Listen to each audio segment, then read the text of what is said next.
पटना से आपको इस वक्त की बड़ी खबर बता दें, जहां नीतीश कैबिनेट की बैठक में 38 एजेंडे पर मुहर लगी है। सरकारी विभागों में नियुक्तियों पर सरकार का फोकस है।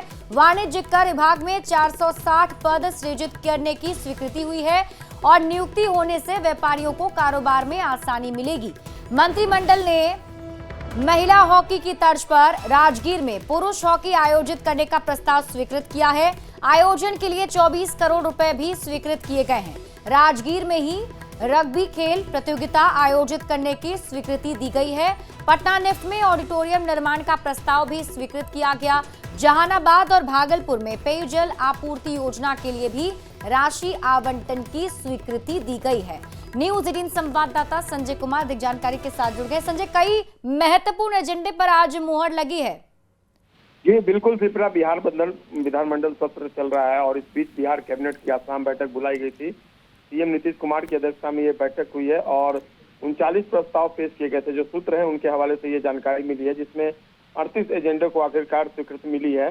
और सबसे बड़ी बात, वाणिज्य कर विभाग में जो नए 460 पदों पर नियुक्ति की स्वीकृति दी गई है। एक महत्वपूर्ण एजेंडा था आज के जो कैबिनेट की बैठक थी उसका, और 460 पदों पर अब बहाली होगी। तो निश्चित तौर पर एक बड़ी सौगात फिर से, जिस तरीके से 2025 के अंत तक 12 लाख लोगों को नौकरी दी जानी है, उसी कड़ी में वाणिज्य कर विभाग का ये मामला सामने आया है। इसके अलावा कई और महत्वपूर्ण एजेंडे थे, जिसमें पुरुष हॉकी के साथ ही राजगीर में रग्बी खेल प्रतियोगिता आयोजित करने को स्वीकृति दी गई है। इसके अलावा पुरुष हॉकी आयोजित करने का प्रस्ताव भी स्वीकृत किया गया है। जहानाबाद और भागलपुर में पेयजल आपूर्ति योजना के लिए भी राशि आवंटित को स्वीकृति दी गई है। इसके अलावा जल संसाधन विभाग के अभियंता संजय ओझा को सेवा विस्तार देने के प्रस्ताव को स्वीकृति दी गई है। साथ ही विधि विभाग के प्रस्ताव पर 2 जजों को बर्खास्त करने की स्वीकृति भी मंत्रिमंडल से मिली। तो कुल मिलाकर देखा जाए तो कई जो लोक कल्याणकारी एजेंडे थे उसको आज नीतीश सरकार ने अपनी सहमति दी है। पटना से आपको इस वक्त की बड़ी खबर बता दें, जहां नीतीश कैबिनेट की बैठक में 38 एजेंडे पर मुहर लगी है। सरकारी विभागों में नियुक्तियों पर सरकार का फोकस है।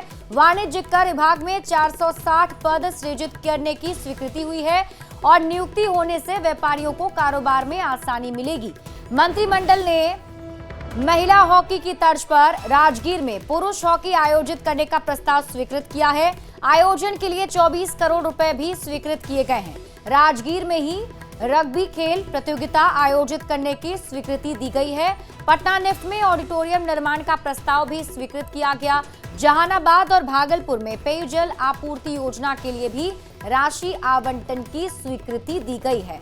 न्यूज 18 संवाददाता संजय कुमार अधिक जानकारी के साथ जुड़ गए। संजय, कई महत्वपूर्ण एजेंडे पर आज मुहर लगी है। जी बिल्कुल शिप्रा, बिहार विधानमंडल सत्र चल रहा है और इस बीच बिहार कैबिनेट की आसाम बैठक बुलाई गई थी। सीएम नीतीश कुमार की अध्यक्षता में ये बैठक हुई है और 39 प्रस्ताव पेश किए गए थे। जो सूत्र हैं उनके हवाले से ये जानकारी मिली है, जिसमें 38 एजेंडे को आखिरकार स्वीकृति मिली है। और सबसे बड़ी बात, वाणिज्य कर विभाग में जो नए 460 पदों पर नियुक्ति की स्वीकृति दी गई है। एक महत्वपूर्ण एजेंडा था आज के जो कैबिनेट की बैठक थी उसका, और 460 पदों पर अब बहाली होगी। तो निश्चित तौर पर एक बड़ी सौगात फिर से, जिस तरीके से 2025 के अंत तक 12 लाख लोगों को नौकरी दी जानी है, उसी कड़ी में वाणिज्य कर विभाग का ये मामला सामने आया है। इसके अलावा कई और महत्वपूर्ण एजेंडे थे, जिसमें पुरुष हॉकी के साथ ही राजगीर में रग्बी खेल प्रतियोगिता आयोजित करने को स्वीकृति दी गई है। इसके अलावा पुरुष हॉकी आयोजित करने का प्रस्ताव भी स्वीकृत किया गया है। जहानाबाद और भागलपुर में पेयजल आपूर्ति योजना के लिए भी राशि आवंटित को स्वीकृति दी गई है। इसके अलावा जल संसाधन विभाग के अभियंता संजय ओझा को सेवा विस्तार देने के प्रस्ताव को स्वीकृति दी गई है। साथ ही विधि विभाग के प्रस्ताव पर 2 जजों को बर्खास्त करने की स्वीकृति भी मंत्रिमंडल से मिली। तो कुल मिलाकर देखा जाए तो कई जो लोक कल्याणकारी एजेंडे थे उसको आज नीतीश सरकार ने अपनी सहमति दी है। त्रिपुरा। ठीक है संजय, शुक्रिया इस अपडेट के लिए।